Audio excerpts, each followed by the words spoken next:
think of innovation, I think that's where if you look at the new companies, they rarely use consultants. If you think about a Google, a Facebook, an Amazon, most of those innovations comes exactly from where you just talked about, right? Google's biggest success was when they said 5 hours a week, every employee is allowed to work on whatever cool ideas they think of. And most of their products kind of grew out of there. That's the model. I think now it's becoming more and more popular that has created this whole evolution of new companies that are innovative, that doesn't need to spend a whole lot of money on consultants and all the usual outside pieces, but can figure out these things internally. Hey, it's Rocky. Welcome to Richer Soul. Today's guest is Jayamohan, and we're going to talk about startups. Regardless if you're planning a startup or want to invest in one, there's a lot of nuggets of how the VC startup model works, the behind the scenes of what happens.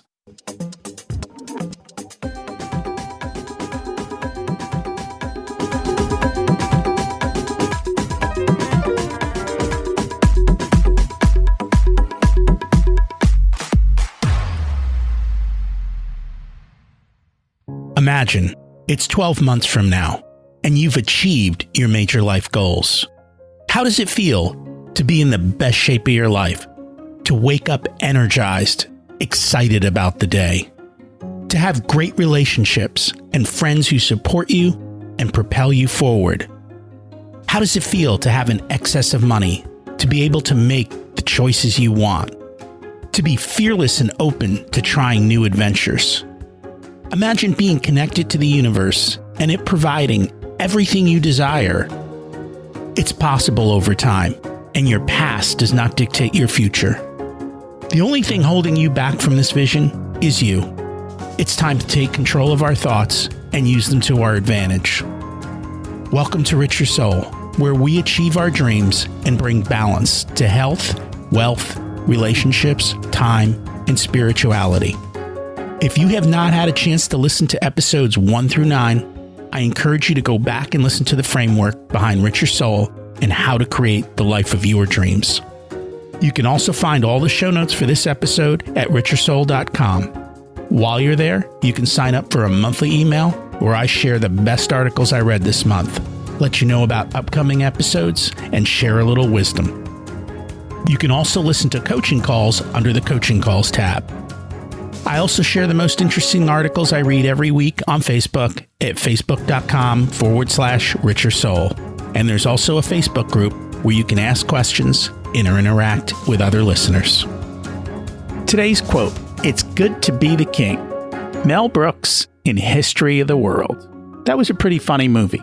Maybe I'll go back and watch it again. I want to talk a little bit about being a king from a different perspective. Have you ever played chess? Every piece on the board has a position and a purpose. In the game of business, it's much the same. The important thing is to understand each piece and what its skills, strengths, and weaknesses are. In the game of chess, the king is the most important piece. In business, you need to know who's the most important person. In the game, the purpose is to make sure the king never dies. He is protected by every other piece. But in the game of chess, the king has very little power. He can only move one space, and he rarely attacks. In business, the king should also be protected by all the other people and should not be running around like crazy. You need to have the time to work on your business, not in your business. The queen can run around like crazy and do all that work. The rest of the pieces are deployed strategically, knowing their skills. In the place you work, do you know the other people's best skills? Are they positioned to work in their zone of genius? Or are we trying to get them to do something they're not designed to do? When you have the right people with the right skills in the right place and use them in the right order, things work out amazingly. I think too often we don't spend the time to understand the people, and the king ends up running around ragged, always being chased by the latest fire. So let's review last week's action step. How are you doing with your addictions? Did you do as Callie suggested and start a journal of your addictions and include your food and mood to see what's going on and what some of the root causes and triggers might be? let's face it, we're all addicted to something. And so being able to be aware of that and make changes for the better is always a great thing. Today's guest is Jayamohan, who is the Executive Director for the Center for Innovation and Entrepreneurship at Harrisburg University's of Science and Technology. He's responsible for creating a multi-pronged but interconnected hub that aligns entrepreneurial activities across the campus and across disciplines. He leads the effort to establish a permanent center of innovation that strategically positions the university to have greater impact socially and commercially. By having innovative thinkers and entrepreneurs from around Harrisburg come together with students and faculty to collaborate on ideas and solve problems. Let's meet our guest. Welcome to Richer Soul, Jayamohan. It's great to have you join us today. Thank you for having me. And I'm excited to have you here. So we always like to start at the beginning. What was it like when you were growing up, and how much did your family and school teach you about money? Interesting question, because I grew up as, middle class, lower middle class, upper middle class. It's always tough to figure out that part. So in my home, we always used to say we were so happy. I had a sister, and so we were a small nucleus family. And my dad worked for an insurance company, which was, I think, nationalized or government. And so in our house, the money part was always, we never knew how much money he was making. But my mom kind of managed everything with whatever the money that came in. So that for us, we now, at that time we were growing up, we were really happy. And we never looked at, somebody else and said, oh, they have 2 cars or cars. My dad had an old scooter, and all 4 of us would climb on that thing. And now looking back, it's like a scary thing to, as an American, you look at it and say, oh my God, that's really dangerous. And then, a next door neighbor has a bigger car, or, it never bothered us, but we were so happy. And when we needed something, if you tell our mom, now we always ask her, like, how did you manage? Because she would buy, like a specific sweet or something that was expensive. And we would see it at somebody else's house, and we'll come back and say, hey, we don't get that. And the next day we'll get like a 1 piece. She will buy it and she will slice it into like 4 pieces and give us, or like, but we were happy. It was just like, 4 times we got that same chocolate. So the money part, it was like, how did they manage? So my dad built a home, our first home. That was the first time we heard about some challenges around money. I think I was probably like 12 or so. And we were like, okay, he has borrowed money. The house has to be finished. So much has to be built. And I think that was money was never an important factor for us, because there was and we always managed. There was no concerns around that. It was always like, yeah, we're happy. We needed whatever we needed. I studied in a convent school. They had uniforms. And it would be like, I don't know, maybe I had 2 pairs, but every morning my mom would have it washed, ironed. So it felt like I'm wearing a new uniform. And my first memories of money is around that it's not a big thing. And even if you don't have too much, life is really happy. Money does not relate to happiness. I mean, here you hear about these, people writing books about that and all that. But I think in our case, it was an organic thing, because whatever money we had was enough. And we did not compare with anybody else about that. And so it's a very different culture. You grew up in India, which is where I was born. And it's funny because I was just back this year, and you still see that. People are riding the motorcycle, and they've got 2 little kids on the motorcycle, and their wife is riding side saddle on the back, and none of them are wearing helmets, and life just goes on. And if you did that here, I think you'd get arrested, right? Right. A, for having 4 people on a motorcycle, B, for no helmets, and how dare you do that to your children? But right.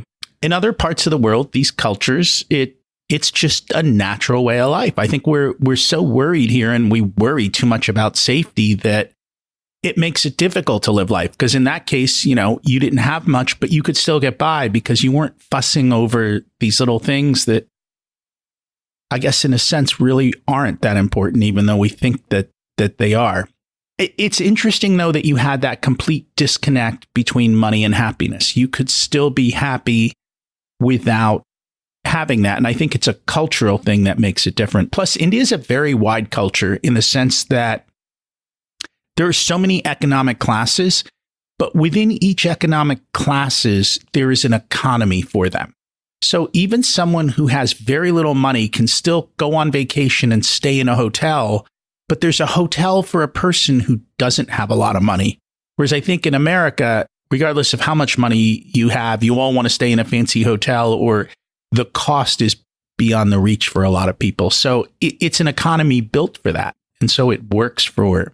Right. And I think one of the things I also, when I look back, is that even India has changed. When I go now, it's changing. In those days, there was very little judgments because it didn't, because our best friends would have 3 cars and it didn't matter, and it never came into play, or those things never came into discussions or anything like that. And like you said, there was, we went, I don't know, we called it vacations, but when my dad had like 6 sisters, and so that when they all, or a couple of them come, and so the cousins all come together, we travel a little bit to show them around these places. It was not called vacations, or didn't think of them as vacations. It was just something we did within whatever affordability we could.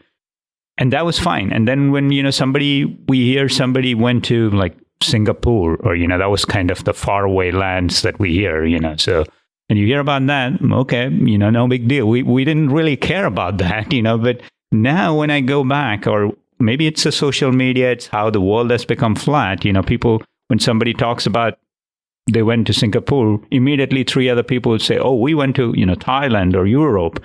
And there's this whole, kind of, it's a judgmental, competitive thing.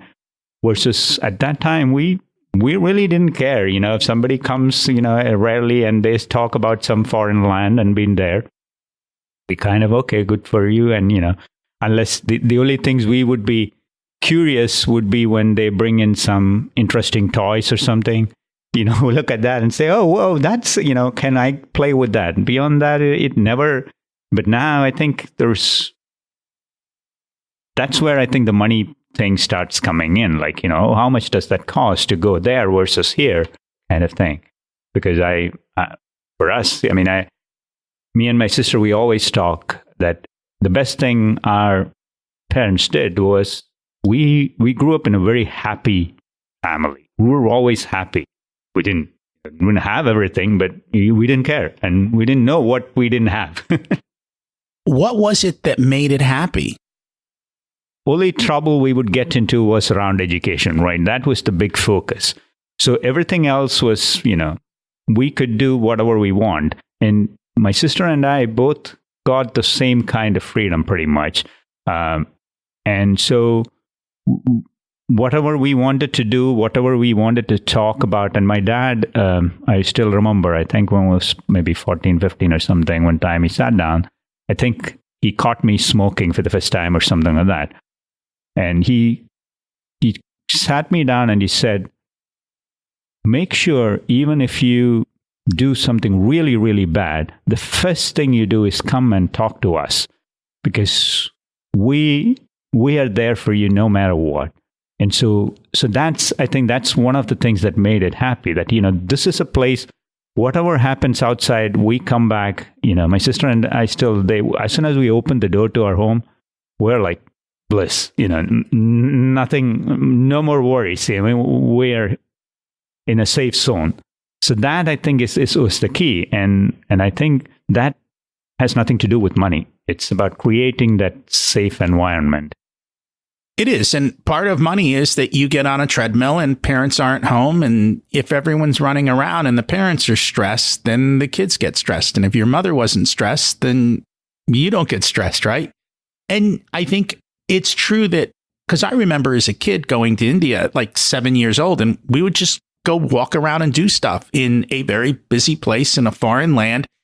Nobody seemed to be the slightest worried, oh my God, something's going to happen. It's just a lot more freedom, and Maybe that's what causes happiness, freedom, right? Because that's the people who want freedom are the ones who are happiest. I think now when you read more and more stories around happiness and what, this is what gives you happiness and all that, I try to go back, and I can never, it's not something you can define. I think for me, it's like the people around you, the comfort you feel with that, and the safety you feel to being who you are without worrying about judgments. So how have you done that with your kids? That's where now you put me into this is where we mute and, edit this out. Because my kids grew up in US, and so they grew up in a completely different environment, more comfort, more money. So when there is more materialistic approaches to things, I still remember the phones, just taking one case, like hey, everybody has, an iPhone 5. And really, you are 10, 12 years old. Seriously, everybody in my class has an iPhone. Why can't I have an iPhone? And so, so you kind of get caught up in this whole thing. And, so I think we keep telling them they miss the simpler parts of growing up. And, so I don't know if I was able to take that, what I grew up in, and I realize that more now. Maybe that also is part of, the maturity part of me, because when I grew up, it was just a natural thing, right? So nobody put a specific effort around that. And so I did not actually bottle it. But I think the best part that I have given back to them, again, this is something that they should say, but at least from my perspective, is that I have given them the freedom to decide whatever they wanted to do. And I think, at least to their sense, neither of them are really worried about money. So sometimes worry is that based because they grew up, comfortably and they have got what they need from the dad, or is that like there's a sense that, it's not all about money. And because my kids also say that our home is their safe zone. And, when they get caught in something and, my wife gets mad at them, I have heard the older one saying, where else? You should be happy that we get into trouble only here in our home. So that means, the biggest troubles is all here. And so you guys know all of that. And I think that's probably the best thing that I have been able to give back to them. The money part, me and my wife, we struggled quite a lot about that at a certain stage. I think now the kids are over that, but there was a stage where we really worried about, do they know the value? And then I questioned myself, like, what do you mean by value of money? Because we always think of money in the terms of what can money buy. And then if I think back to my days of happiness, money doesn't buy it at all. So how does this, this whole thing around money comes in? That's, for me, a big question. And I think that's where it was different, because I grew up here, but I grew up with Indian parents. And so I saw that dichotomy growing up. And because I saw the dichotomy growing up, I knew that I had to do something different for my kids. And, they say, you are the average of the 5 people around you. So we were extremely intentional with where we let them go to school, because we didn't want them in an environment where they were going to be judged by their sneakers and iPhones. And iPhones weren't even invented then, but it doesn't matter because the concept is the same. Are you judged by your clothes, the clothes you wear, or are you judged by who you are as a person? And having grown up in both, we knew enough to be more intentional in the United States with how we did that for them. So you grew up in India, and here we are in America. What happened in between?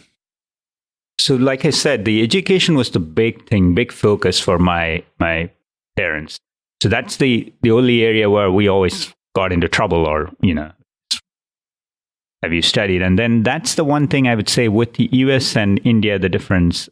Maybe it's because there's more competitiveness there, that the competitiveness in schools was really something that put so much pressure on us and our parents. So that's the thing that I think if there's something that I would take away from those days, and that's the one thing that I'd like to remove from that.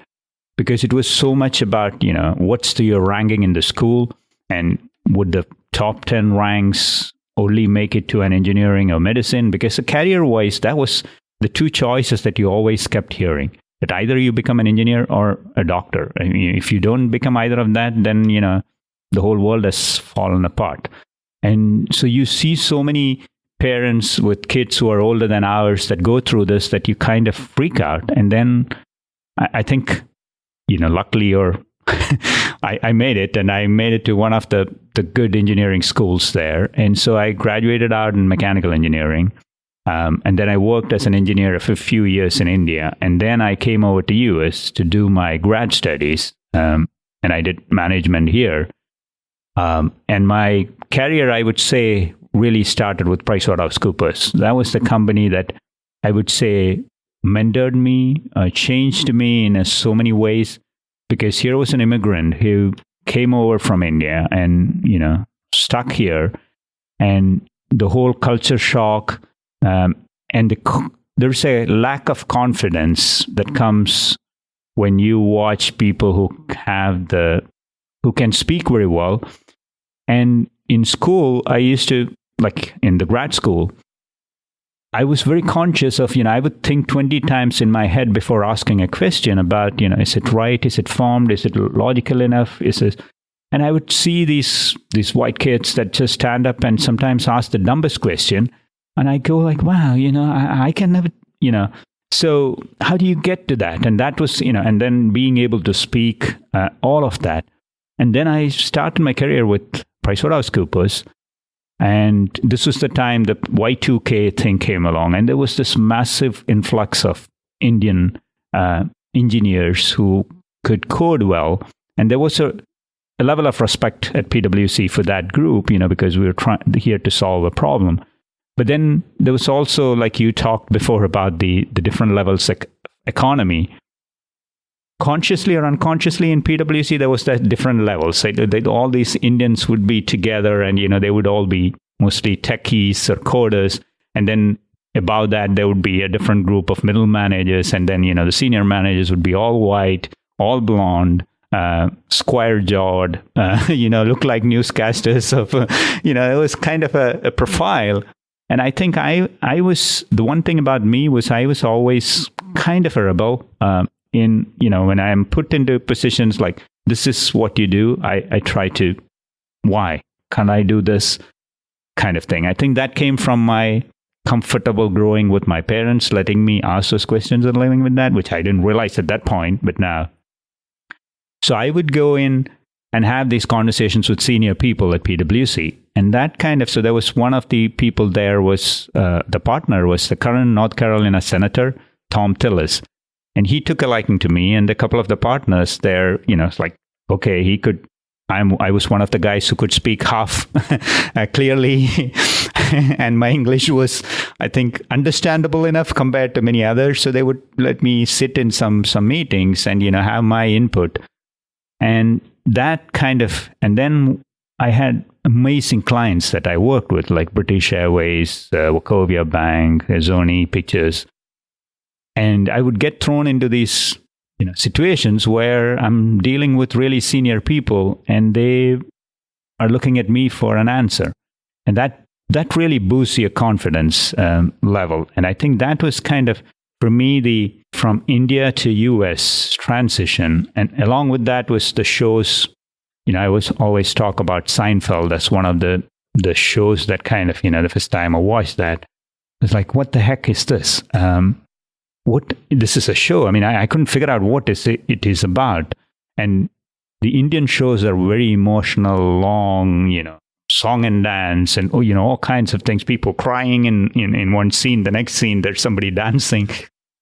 So from there, you watch the show, which is, a bunch of people sitting around talking about, mundane things, that doesn't have any relevance to anything, but it kind of relates to your life, in some ways. Yeah, I went to that shop and I had the same reaction when, so that all of the, I think PwC and the Seinfeld and, kind of understanding, and football, American football was the other thing I kind of learned. And people call me a bandwagoner because I'm a Patriot fan, but based in DC, I have nothing to do with Boston.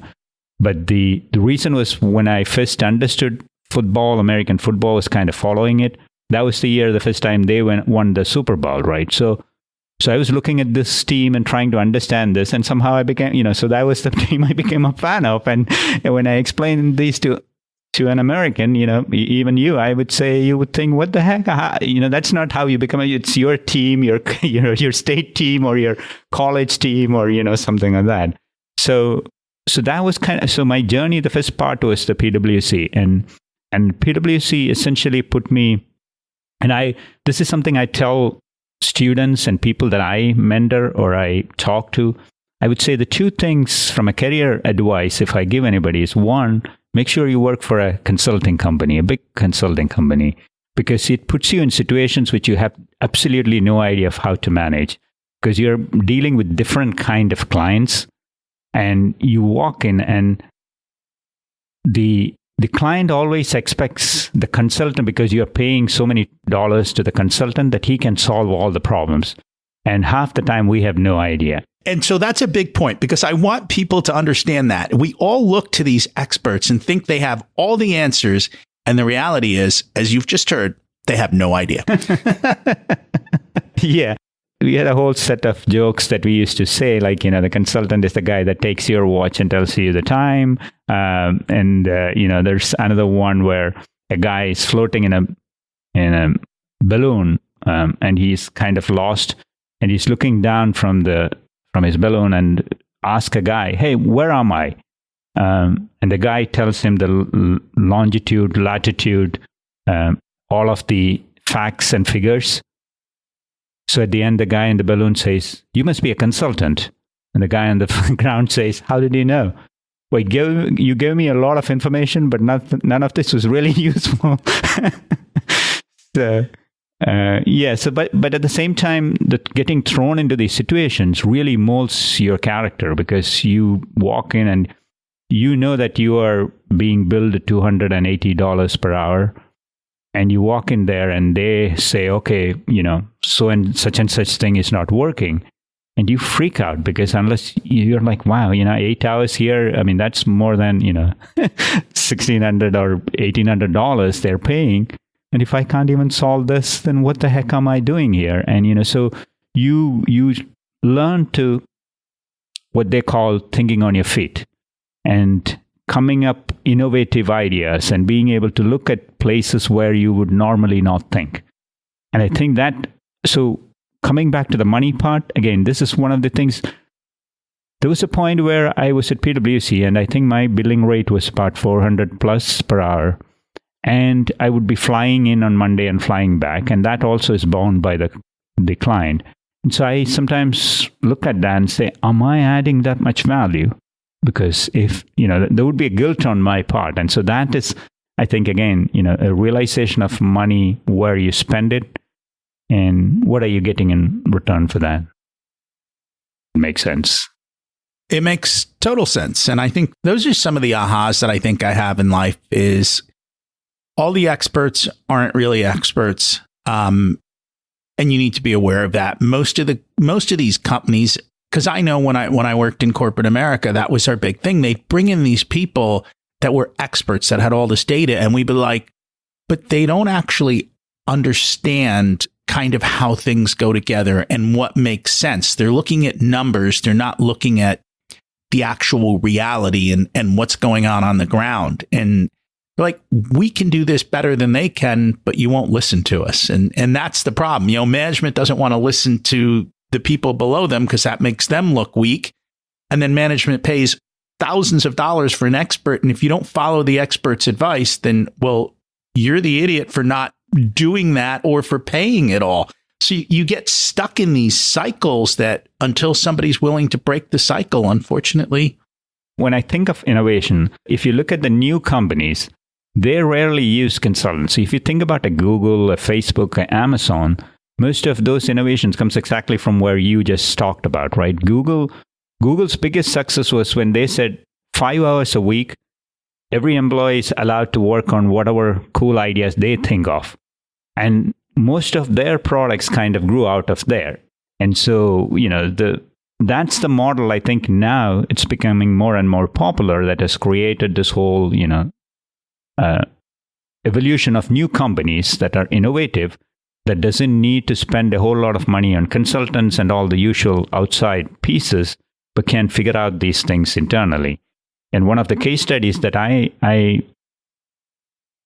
teach management strategy at George Mason University's MBA program at the management school.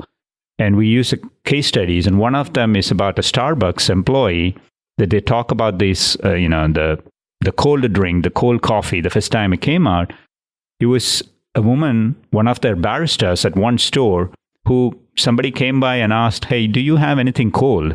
And she said, "No, but I can, put some ice and, create a cold coffee if you want." And he said, "Yeah." And so she made it. And he liked it. And then that store started getting people asking for that. And she used to make it. And then Starbucks, so somebody found out and she sent it up the chain to the management. And like you said, they said, no, you are not supposed to do that. We have these specific, products and you can't do that. And so there was a pushback and told her to shut down. But by the time this became so popular that people were coming, so she kept doing it. And finally, when the financials from that store came in, this product had the biggest sales. And that's when the management noticed and then came down, and then that turned into a product. So this, it's like exactly what you were talking about, where I think if in a typical consulting approach would be they come in and say, okay, let's make more of these hot coffees, or, increase these coffees, cut over here, versus that innovation happening internally. And that's true. And I know Google now is even starting to look at hiring non-tech people. They're also hiring people without college degrees, because I think they're spending the time to say what actually brings success, not what do we think brings success. And as they're doing that, they're starting to find out that people like that barista, you want those kind of people who are willing to take a risk, who are willing to solve a problem, who are willing to go outside the system, and who are willing to push through to bring their ideas to fruition. And that is what's most important. Unfortunately, in the past, American corporate culture did not allow for that. And that's how people find new opportunities. And, she could break off and make her own cold coffee company and compete, because it would take a long time for Starbucks to say, oh, that's a competitor. They would kind of laugh at her. And the next thing you know, they have serious competition. And that's what happens in the world.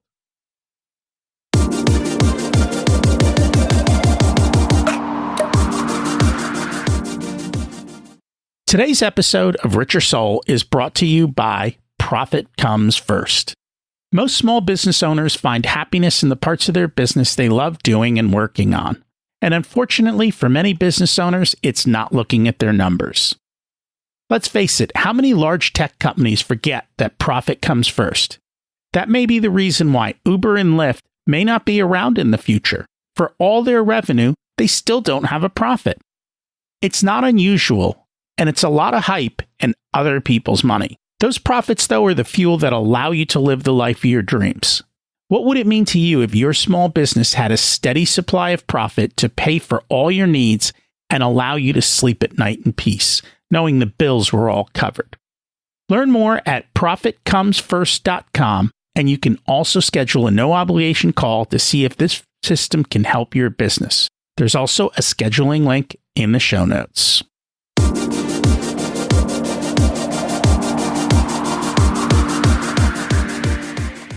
So you were with PwC for a while, and then you left to go do your own thing. What was that all about? Yeah, so people now call me like serial entrepreneur or entrepreneur. I always kind of, I'm not still comfortable with that term, because it was an accidental startup, I would say, is how it happened. Because with PwC, we were working with technology, and we were supporting clients within the retail space. And one of the problems we identified was Just to give you a simple example is that any of these retailers you think about, the Best Buys or the Walgreens of the world, on an average, they drop about 200 suppliers and add about 200 new suppliers in a couple of months. And because there's some new products that's coming on or some products that's not selling. And when they do that, it's a whole process of onboarding these new suppliers to make them understand how they should be dealing with Walgreens, what does the process look like, how do they package and send stuff and all of that. And this was a very manual process with a lot of forms, back and forth, spreadsheets and all of that. And Facebook had come out during that time in 2005. And me and a co-founder of mine, Nick Barnaby, we kind of looked at this and said, hey, we could look at Facebook, take Facebook and kind of create a business platform for the Walgreens and their suppliers to communicate more effectively rather than, sending letters, forms and all that. That was the basic premise of our concept. And we built something, and we had access to Walgreens and 7-Eleven because as consultants of PwC, we knew them. So we went to them and said, hey, if we do something like this, would you be interested? And they said, yeah, this is a big problem, but we don't know if we will buy from, two guys off the street. We said, that's fine. We have this idea. And then I convinced a friend of mine who had an offshore development team, hey, can you give us a couple of people to flush this out and develop this into a product? And he was a friend, and so we said, hey, we'll give you some equity. And he was like, what the heck does that mean? I don't even know what that means. I am a small shop. If you can't pay me, then I'll go out of business. We said, oh, come on, be a friend. And, so we convinced him, and he did help us. And we made this beta product, went back to one of our customers, and they started using it. And they said, holy crap, this works. And so from then we were also profiled in one of the local newspapers. So there was a story around what we were trying to do. And, so they came, and Nick and I was working out of my home. And then that's when we realized, okay, this is an interesting thing, and this could be a company or a product and all of that. And we didn't know anything about fundraising or any of those processes, but we just accidentally ended up as two founders of a company. And then between us, we decided who to be the CEO and who to be the CEO or the product guy. And then we were able to convince a bunch of people to come along and put some efforts into this thing.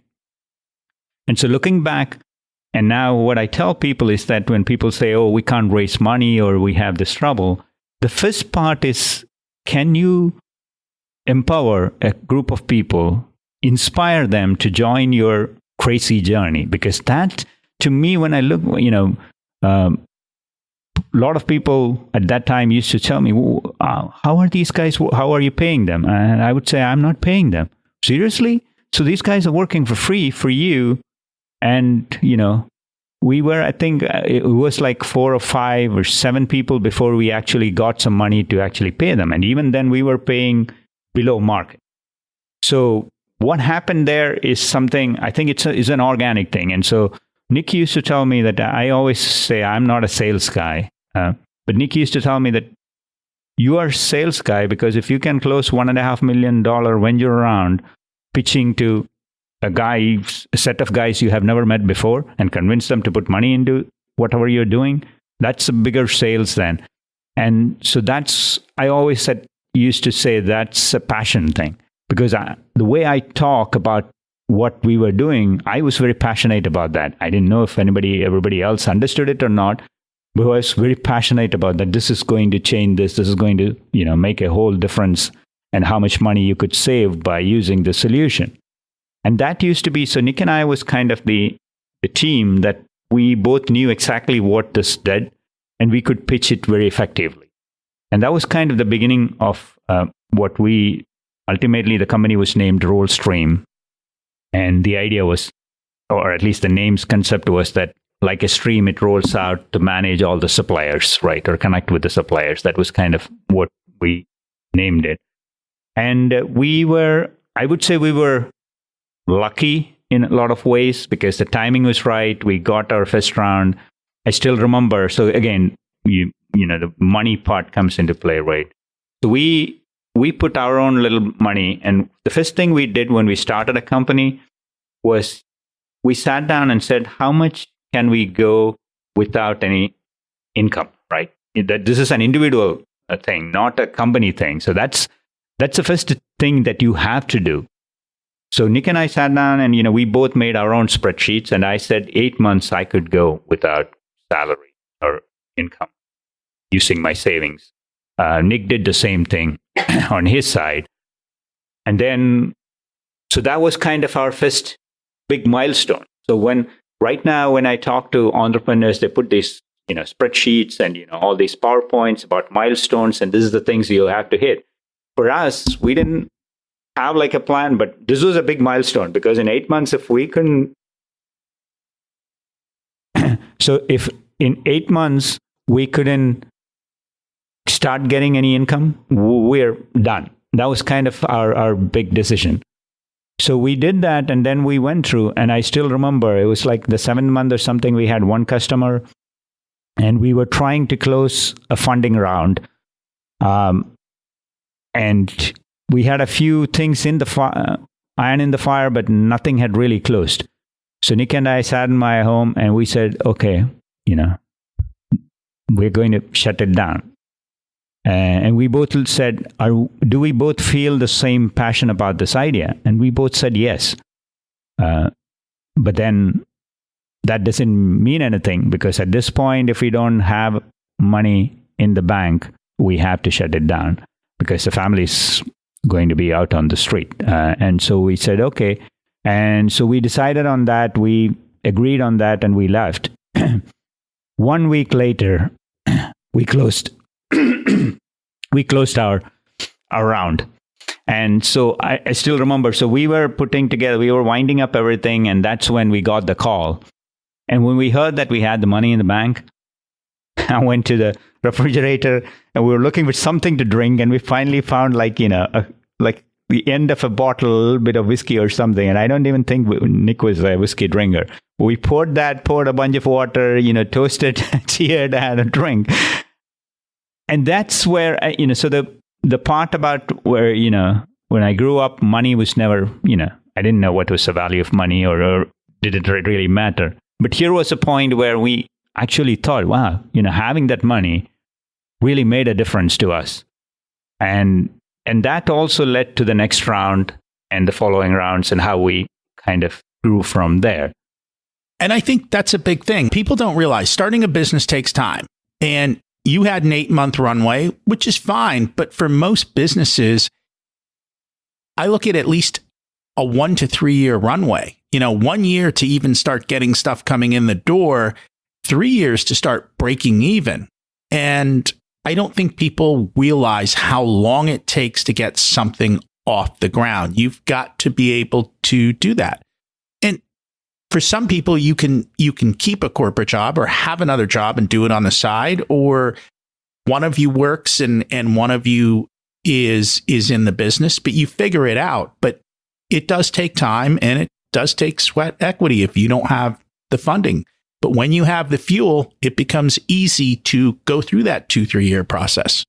You're absolutely right. So when I talk about this 8 months, the 8 months in our case, this has a lot to do with the external funding, right? So this whole thing about other people's money, or OPM, they talk about in the startup world. I mean, this is where it gets tricky. So at the end of the 8 months, we got somebody to fund us to keep going. So your basic numbers of 1 year to 3 years, that's literally true. Because even for us, it took that much before we had enough revenue to run on our own, right? So the early stages was funded by somebody else, or you are funding yourself. And so that's where our own funding ended at 8 months. And then somebody else stepped in and said, okay, I believe in this whole idea, and I'm going to put some money in. And then that money kind of grew us. And then the other part is, I think there's a whole, because we talked about the culture thing, the early stages of our company, the investors used to say, I've never seen a company or a couple of guys stretch $1 like you guys do. And I think it kind of came from, how I grew up, or, how I looked at money, and it's not like, well, just because I have $5, let's go spend it. I mean, unless we really needed it, we wouldn't spend it. But the flip side was, there was a point where the same investors said, hey, you guys need to start stepping on the accelerator and spend more. And we were like, why? And they said, well, you need to put more fuel in the tank. There's all these quotes that they will throw at you and saying, if you have to grow as a company. And that's where the whole, the capital investment becomes a challenge, because you kind of look at that and say, okay, does this mean that these guys are going to be giving us money continuously whenever we need it? And that's, the first time startups always ends up in this, I think, challenging situation, which is where I think people, when they start their second company, they're much more smarter and looking and make the right decisions, versus in the first time, many times you don't really know what is the right time to take money, and where do you really spend the money, and what's the time you say no to money, and being firm about that. And that's one of the challenges for us, because we moved from we were happy or pretty okay with our initial office space. But then the VC said, hey, now you're growing, you have to shift to this, swanky office. And so I think we initially were paying like $9 per square foot or something. From there, we moved to like a $30 square foot office, which actually came back to bite us. And, but again, it was like, hey, if you're a company, you need to establish, these are the things you have to do. And so these are the lessons that I learned the hard way, that I now, when I work with startups, I kind of tell them. So let's dig into those lessons a little bit more. What's the right way to spend money? When are the right times to spend money? And what are the biggest mistakes that you see people making with that?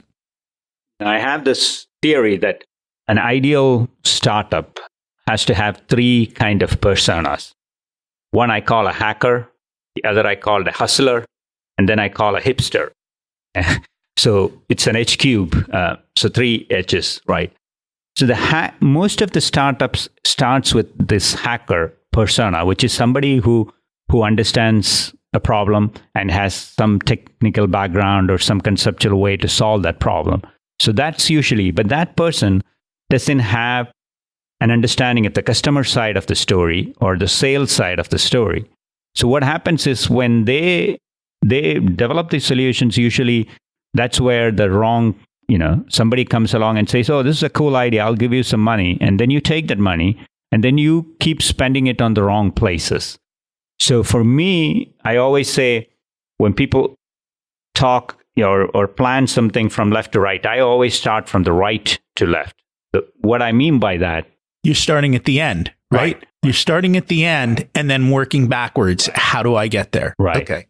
So when I say that, the other thing I always say is, on the right side, let's put the customer side, the revenue as, because when the whole venture capital exploded and people started getting in those investments, the right side always used to be, how much are you raising? So, here's 1.5 million raise, here's a 5 million raise. The challenge most people don't know about that is very expensive money. So the first thing that happens when an investor comes in and puts some money is something, you lose control. You're already starting to lose control of your own company. Right from that first dollar that comes in, somebody else has a say in things. And that person always does not have the best understanding of your space or what you are doing. So somebody like that has a say in this. The next part is, where you spend this money is also now they are telling you. So you have completely lost focus on the customer side of the story, and you are looking at this money. And so then the next thing becomes, okay, you have raised this 1.5 million, and here is your runway. And then they will say, okay, by this time, you raise your next 5 million. So now it's all about raising this money. And so the first part is, they give you this money and you lost control. The second part is, with that money, suddenly you are responsible for a whole lot of other things than serving the customer or building the product, because you have now a board of people who are looking for their return on the money. And the expectations on that part is completely different from yours, because you are getting diluted as you raise each of these rounds. So, without getting into too much, because some of our VCs are still out there, and they're still fans of me, and because if the VC makes money out of an exit, whatever relation you had with them, they still think that whatever you start next, they want to be part of it, because they got a return out of it. So in that sense, but as an entrepreneur, you may not think the same way about them, so that's one of the difference. And so as you dilute down, the second part is that expectations. In the first part, when the money comes in, you really don't know what their expectations are, because at that time, they're your best friends. They just want to put money in. And the other thing we realized is that depending on the venture capitalist size, they have a certain model. So if they have put money in, if it's a big VC and they have put, $5 million into your company, they want to put up to $25 million into that same company, because on an average, one fund, they will invest over 10 to 12 companies. So it's like a 200 million or 300 million fund has to be distributed for them across these companies. So these companies have to take the money, or they kind of. But then the expectation is that for them, they are not happy with a 1x return or 2x return or 3x return. They are looking for a 20x and above returns in every one of their investments. And that's when the pressure starts. So Nick and I used to laugh about this, that we used to get this question like by the third year or so about where is your hockey stick? And I think I hate hockey as a game now because of that whole. And so we talk a lot about this on the show. This is the compound interest curve. It's the same curve. It's long and flat for a long time. And then you hit that inflection point and it literally goes straight up. And what they're doing is they're forcing it quicker, aren't they? Right. We don't know the timing of this, because for them, I know all of this. So this is what I share with the people that want to start a company. I share this information up and ahead so that they're aware of what they're walking into, because 5 to 7 years is kind of when they want to pull out or get their return on the funds from a venture capitalist perspective. So during the time they're, by the fourth year, they are really impatient and they want to see the hockey stick. And if it is not happening, then the challenge is they will pull back. They are fine writing off $20 million rather than, getting, because if they feel like it's a 3-time return, they would rather forget it and chase the next 20x return one, right? And that really gets you at that point, because you as a company, you're still passionate about this. It's a company that exists, it's operating. And the other thing that, the founders have to be really, really careful and understand is, as far as the outside capital coming in, the VCs have only one leverage, and that's the CEO. So all the pressure gets on the CEO. So their last move is switch the CEO out. So you as a founder of the company, you are out and somebody else comes in. I mean, that's the only move they got. They don't have, they don't know anything else to do, because their only involvement is like every 3 months board meeting, and, and if they don't see the hockey stick, they're like, okay, well, we have waited for the hockey stick for 4 years now. Maybe we switch Jay out and bring Rocky in, and maybe magic will happen. And here's your dream and your passion, and you're kicked to the curb. Right. This is the other part, because when people hear about startups, they usually hear the less than 2% big success stories out there. There are almost 90% that fail. And then, a huge percentage that gets the CEOs thrown out and, replaced, and then they kind of go away or disappear and, doesn't work. Having said all that, I still think, like I said about the advice, like one working for a consulting company, I still think in the early years of your career, if you can start a company or do something of your own, it's really valuable. Whether you go raise the money or not, that's a whole different thing, because people always associate startups with external money raising. I say that's not the case. Startup is about, if you are passionate about something, you understand the problem, you're trying to solve, it's all about connecting with the customer. So that the market and the customer should be the bigger focus. And I think that's where the small businesses are, in a way, smarter than many others. That's how I look at it, because they are always right out the gate. They're always about the customer, and here's the customer. Here's what I'm trying to sell, and that's the part of the small business ventures. But this whole startup kind of gets us different, halo around that because of the big money associated with it. And I think that's what people need to understand. The startup culture isn't about the business. It's not about serving the customer. It's about the payday. And that's what they're chasing. And they don't care. And if they strike out, that's fine. Bye, you're out. And the next person steps up to bat. And they're okay with that. No regrets. But if you've got the passion for your business and this is what you want to do, then there are better ways to do this. And one of the smartest ways I've heard of to do this is, rather than going to a VC for startup money, go to your customers. Go to one customer and say, hey, I can build this. Are you willing to front me the money to build this product for you? And then the only thing you have to do is service the customer. You don't have to worry about profit and hockey sticks and all these people telling you what you should be doing. You just get to do what you love to do, which is to serve the customer. Absolutely. Now, when we sit here and have this conversation, I almost feel like, well, we should have this conversation before I started Rollstream. Where were you, Rocky, at that time? That's kind of my question, because those are the things that you learn the hard way by starting a company. And in our case, like I said, it was an accidental thing that we fell into. There was a problem that we knew how to solve it. We kind of built it.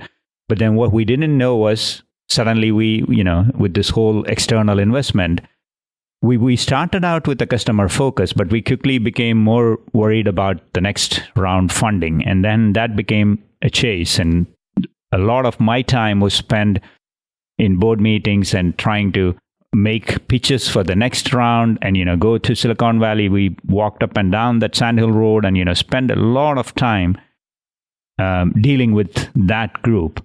So you are exactly right. And that's one of the first advices I give is, and the money from the customer, it's an interesting one that you mentioned. I mean, I think the smart companies and the smart people realize it.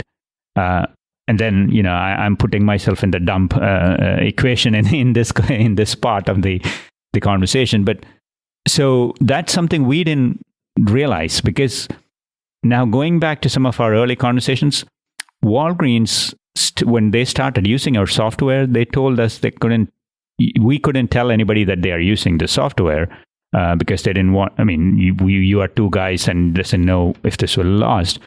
But then they also asked us to escrow our software because they thought if we went out of business, they want to continue using it.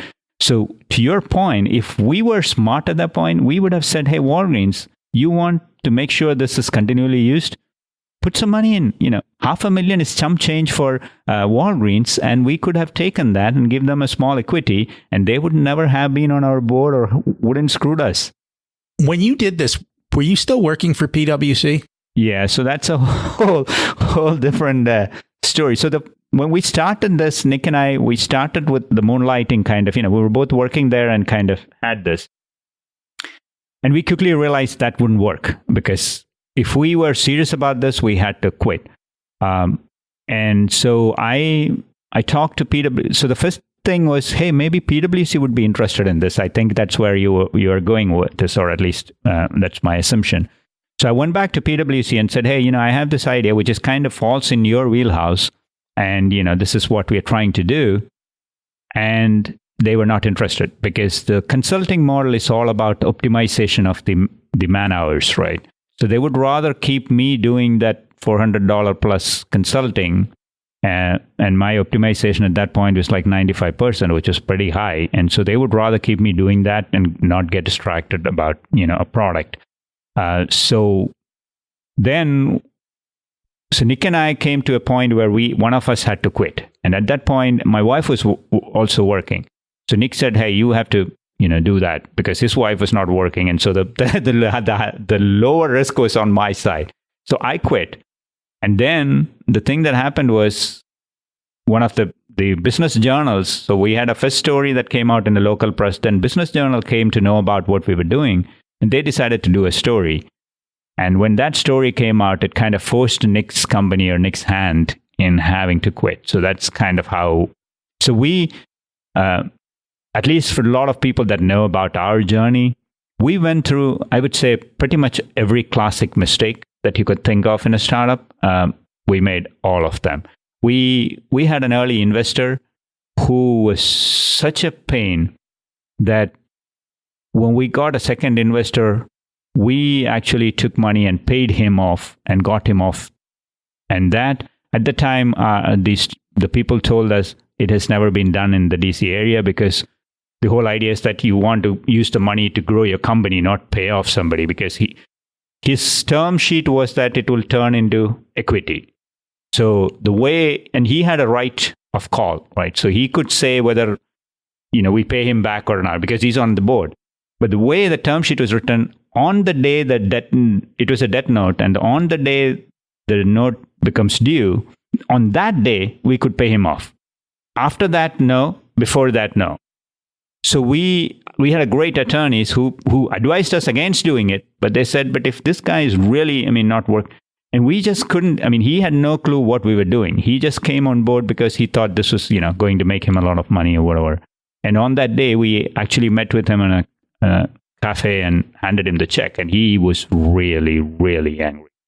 And so we made a lot of, mistakes and, kind of learned through this. So going back, I think your point about the best place is your customer because they are using your solution and they are the only other people who would care about your thing more than your family and friends who care because you have to make a living with them. Well, and I think the important lessons here are wherever you are in your journey, there is opportunity to do things on the side, to gain experience. It is going to take time. So you can build a lot of the infrastructure behind the scenes. You're going to have to put in extra time on weekends and nights. If it's something that's tied to your work, it's even easier.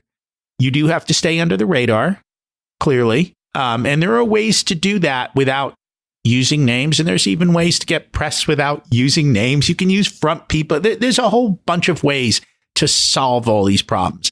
I think too often people think of Shark Tank and funding, and a lot of the deals on Shark Tank, even that get funded, get unfunded later on. People don't realize, you don't hear all of the true back and forth and how much you give away in doing that. But if you just do your little thing and you show up and you make the right decisions and you have the money and the fuel to do it, one of the things that business gives you is the ability to dramatically scale to the point where, you've got a $400 an hour billable, and yet you can make so much more doing something else if you choose to. But you do have to be excited about it. It's not just about the money. It's about doing things that you enjoy, that make you happy. And I think it's figuring that all out for yourself. Last point, I really want to touch on that because when I decided to quit PwC, they actually flew down, some of the senior partners, met me in a room and said, name your price to stay. And so it was pretty clear at that point that I was not going to make anywhere near that money by doing roastering, right? But so that's a decision. So to your point about, is this something that I was passionate about? I thought, it gave me more freedom to be my own boss and to solve a problem.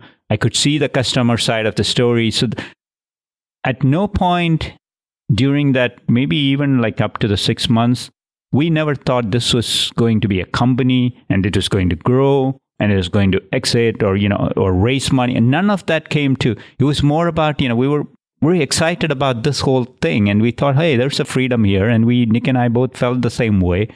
And so that's why we jumped. Otherwise, I remember that call. I called my wife and said, this is what the PwC is saying. And she said, well, that's an easy call. Just stay at PwC. If they're saying name your price, then why are you even having this discussion? But I think it was a great decision that I made. And now looking back, even though, not everything worked out and we learned the hard way, but I'm able to give back more because of that experience, because I care about people starting companies more deeply, and I care about people and the challenges they go through, and I understand it better. And especially when I think from like minorities or women who are starting things, I relate much better. To give you one example, I mean, you talk about stereotypes and all of that, but again, this is part of the journey of an immigrant that coming through. Nick and I was waiting to do our first pitch it's a 10-minute pitch that you're doing to these investors. So we're standing on the sidelines. I'm supposed to go in. So one of the organizers comes and tells me, or tells Nick, hey, are you ready to go? And Nick says, he's the CEO, so he's doing the pitch. So that person looks at me and he hears Nick saying he's the CEO, but still, in his head, it's an Indian guy. He's probably the techie guy, right? So he hears that, he turns to me and he says, usually CTOs don't go pitch. It's a CEO that should pitch. And he again tells that to Nick. And Nick turns red and he says, he is the CEO. That's what I just said. But, we are so wired up at that point that it doesn't really impact, but you just go and you do that thing.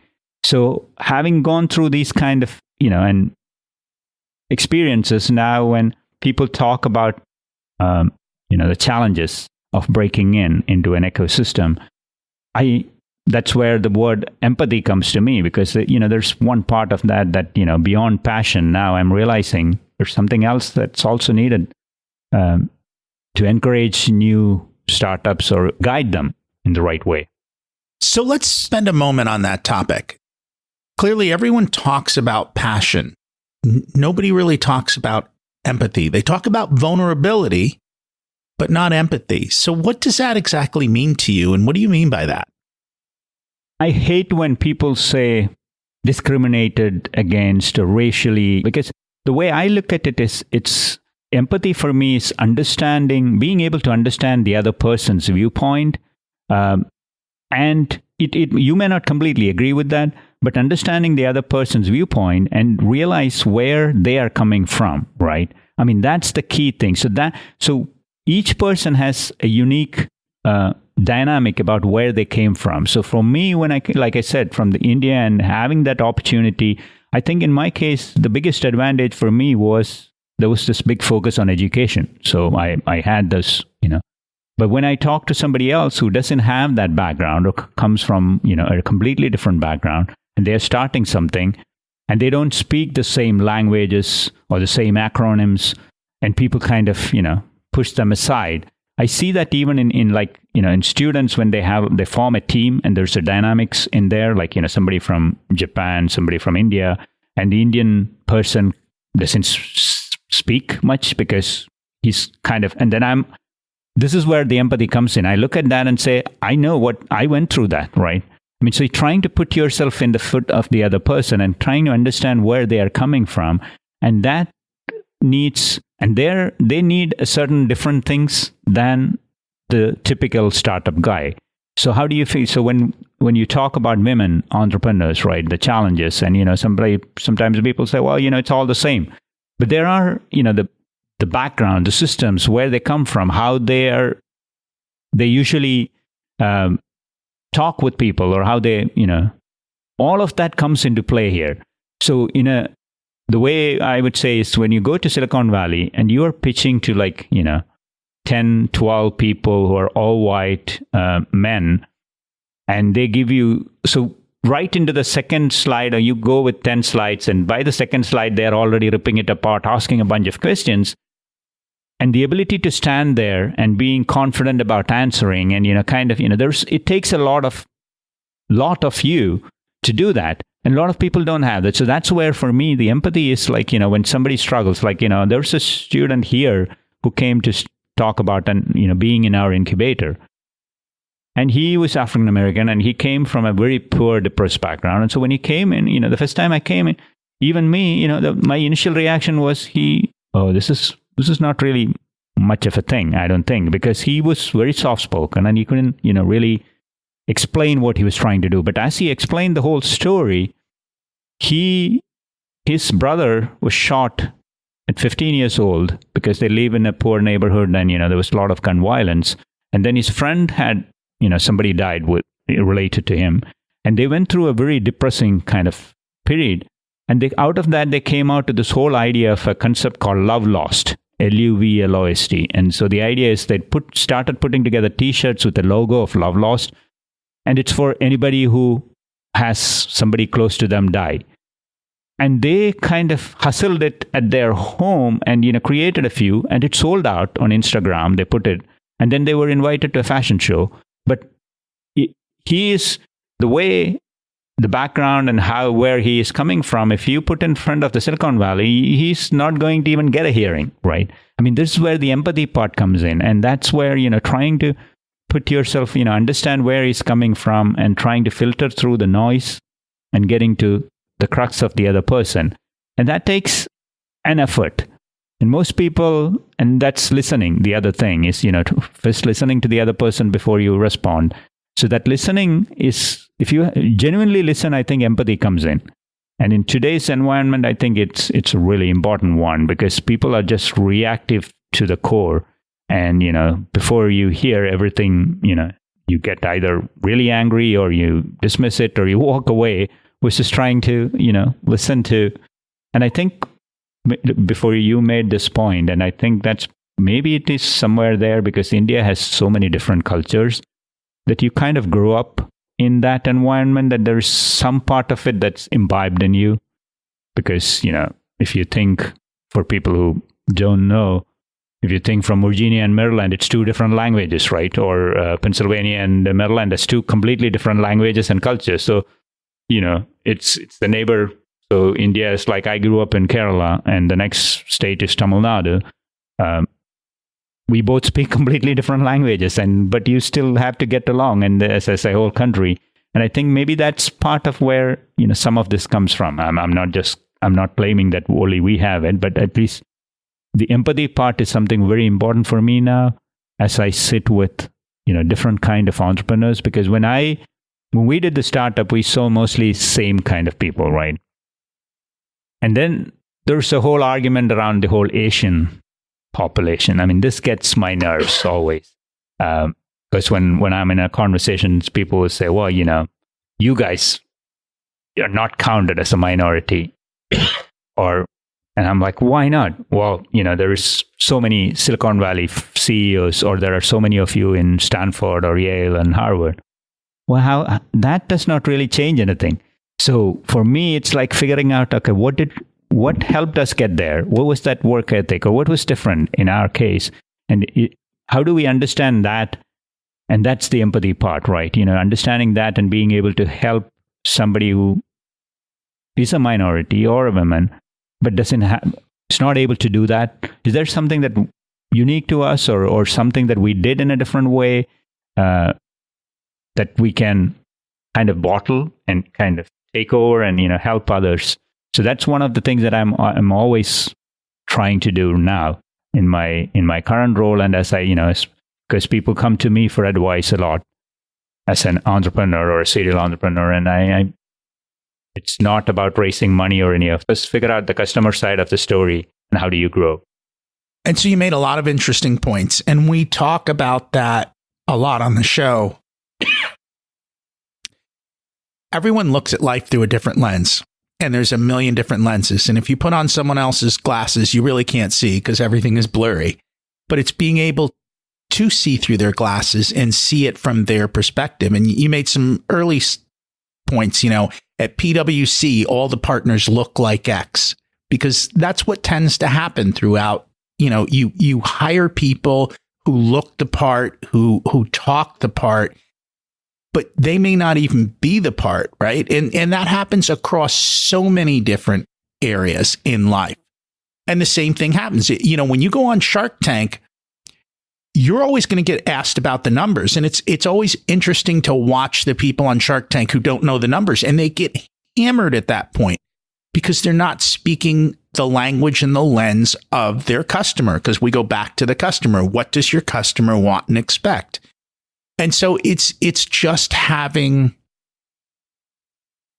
I don't know what the right word is, but just having the awareness that everyone's looking at things differently, and you need to look at it from their point of view. Not to say that you're going to agree with them, but understand their point of view and how that fits in.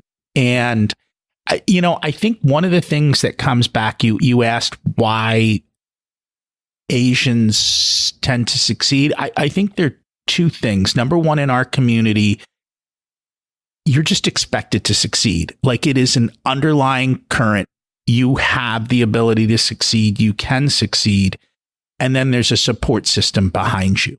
And I think in certain cultures, that does not always flow through. There isn't the support system, or there isn't the desire. The other thing is we assimilate. We'll go into the world and we will assimilate. We don't care. And I think that makes a big difference. We're not trying to build our own. We'll come wherever, because I have family throughout the entire world, across every continent and every place. And wherever they go, they're successful. But it's like, when you're in Rome, do as the Romans do. And so we assimilate into the culture that's there.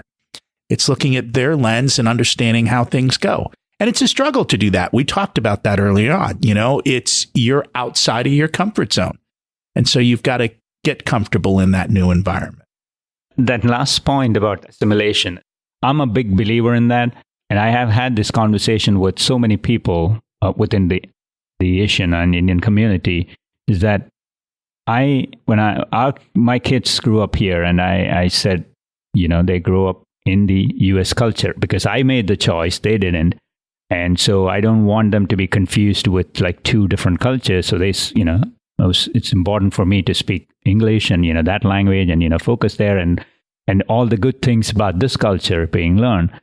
And so I think assimilation is certainly one part of, because there is an imbibed part of, your value system that will always be there, and that will get passed down to your kids no matter what. But when you try to force fit that culture into a different, then the question becomes, then why are you here? Shouldn't you be doing that wherever, that is more predominant? And I get into trouble with these kind of conversations, but I strongly believe in that, because I think that's part of the success also, because you're trying to make it. At the end of the day, everybody's trying to make it. And, then the question comes down to happiness and, what is happiness and all of that.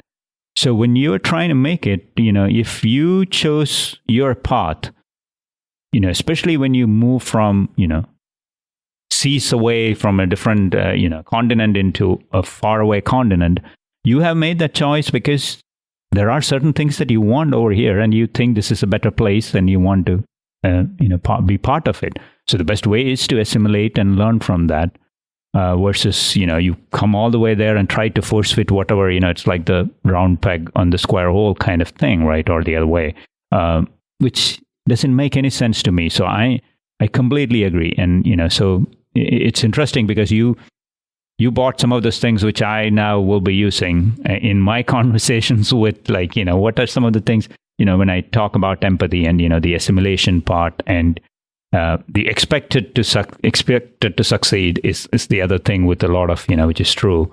And then the support system is there. And I think that's true. Like my dad told me, whatever happens, the first call should be to me, the same way. So even when they fail, we're still trying to, help them figure out, okay, what else can we do? What else? How do we make them successful? And which also brings to the question of what is success. And I think my kids have seen that growing up, because they essentially grew up in our household was X and everybody else lived differently. And so they saw those two parts. And now that they're older, they start to realize that they're taking the best of both worlds. They understand, hey, there are certain things that we have an advantage of because of this. And yet there are certain things we can take advantage of because of why. So they're learning to mesh the two and bring the best of both together. Based on our conversation today, what's one action step people can take this week to move forward? Yes. So from my perspective, the personas, from a small business perspective, right? I mean, we talked a lot about startups and companies and all of that, and I think one of the things that I have been doing recently from a simple exercise perspective, is I tell people, I point at things and ask them to say anything other than what it is, right? So I point at a pen, and you have to say, you cannot say pen, but you can say anything else. And the funniest thing is, you do that to people, they go, because you can say anything other than pen, but the immediate thinking in your brain has already said it's a pen. So they struggle a lot before they come up with, calling it a laptop or anything else. So for me, this is what, right now, my role at Harrisburg University is to run a Center for Innovation and Entrepreneurship. And when I think innovation, it's all the things that we talked about, right? It's the diversity in thinking, the diversity in looking at people, the passion, the empathy part. And how do you do that? Can you teach this, or is this something that is inborn? That's kind of my biggest question right now. I'm trying to figure that out. You can teach this. And we were extremely intentional with raising our kids. So our kids were classically educated, which is the way that the wealthy used to be educated before the current system of education came in place in the United States. And the entire process of classical education is not teaching you what to think. It's teaching you how to think, to question and to ask. And it's the same thing. What is that? And how do you describe it in different terms? What does it mean? What is true? And actually having the deeper conversation instead of, hey, that's a pen. Now that you know that, move on. Right. For me, that if you can start thinking in that way, that's where innovation is all about business or improving yourself. Because I always tell people, you should update your resume every 6 months, right? Whether you're looking for a job or not, it doesn't matter. But if you update your resume every 6 months, you're kind of forced to, if there is nothing to change, then maybe you need to change something, right?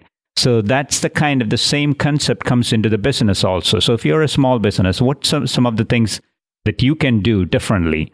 And these days, you talk about influencers, the social media. Are you taking advantage of that? Is there something that you can do to, grow your business to the next level?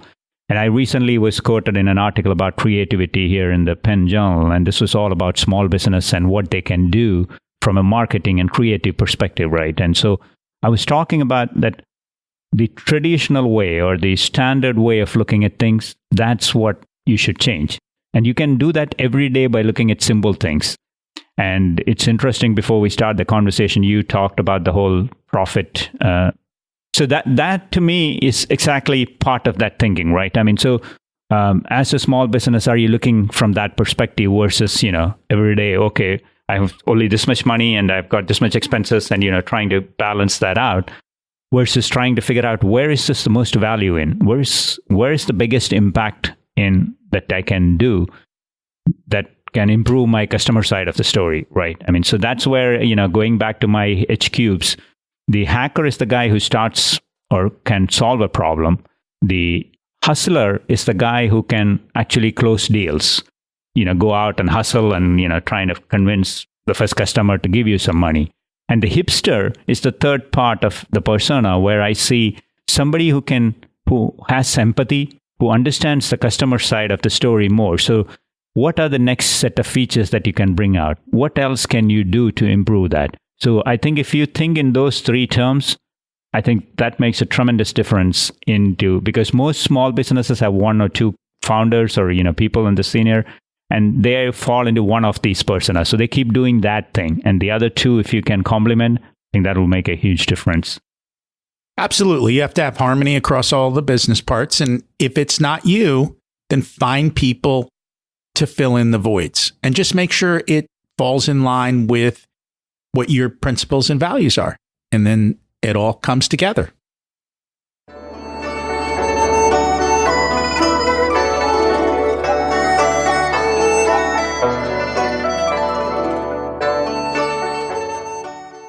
It's time to learn the secrets of life. What's your secret to living an abundant life? At this point, my secret is empathy, because I try to make time for others. I try to give back. And I think that gives me a lot more happiness than anything I've done before. And I do very much the same. What did you learn later in life that you wish you would have learned sooner? Well, one of the things is we had this conversation before I started Rollstream, right? To talk about the customer side of the story. But I think the biggest thing that I learned later in life is not, you shouldn't worry too much about what others think. You should follow your gut instinct, your passion, and keep doing that. And that's great advice. What's one piece of advice you would give to your younger self? It doesn't really matter whether you are an engineer or a doctor. Success is defined by, I think, in one's own mind, what success is. So that's kind of the one advice I'll give back. Don't worry too much about, what others think is success. Again, it comes back to the same question because I think when you grow up in a large family and community, everybody has an opinion about you and what you do. And I think that's one advice I'll give back to my young self. Don't listen to what society tells you. Yeah. Do what you think is right, that works for you, because otherwise you'll just be average and end up like everyone else who's unhappy and not thrilled with life. Yeah, well, you said it better. If people would like to learn more about you, find you, and connect, what's the best way for them to do that? The best way is through Harrisburg University. So I am the executive director for the Center for Innovation and Entrepreneurship here. We have an email, CIE@harrisburgu.edu. So that email gets you, to my inbox or somebody within the system, and that's the best way to connect with me. And thank you for sharing that. It was a great conversation today and very enjoyable, and I thank you for joining us. Thank you very much, Rocky. And I think I shared more than what I would usually share, or things that I don't know if now I'm thinking back, should some of this be edited out or not, if my VCs are listening, but this was really good conversation. Thank you. Thank you. It's interesting what happens when you get VC money. It really can result in you losing control of your business that you love and having someone else take over. Everything has pluses and minuses, and if you can find a way to bootstrap your business, it's so much better for the long term. I understand some ideas and businesses need a lot of capital. Maybe if you're innovative, you can find another way. Letting your customers fund your business is a great way to do that. This week's action step might actually help you. Describe something without using the word it is. So, can you describe a pen without saying pen? It forces us to be creative, and I like that. And that's the point. How can you be creative in figuring out how to bootstrap your business? If you're still listening, you must have liked the episode. So please share it with a few friends. It can start a great conversation, and I'd appreciate that. You can also connect with me on Facebook, both the Facebook page and the Facebook group for Richer Soul. What's preventing you from moving forward, and who are you putting on your team to help build the life you deserve? Taking no action creates a far worse outcome in life than trying something and failing. Can I help you achieve your goals through coaching and accountability? Just email me. We can start with a short chat to see if we're a good fit for coaching. For many people, one session allows them to take a giant leap forward towards their dreams. You can get me at rocky@richersoul.com.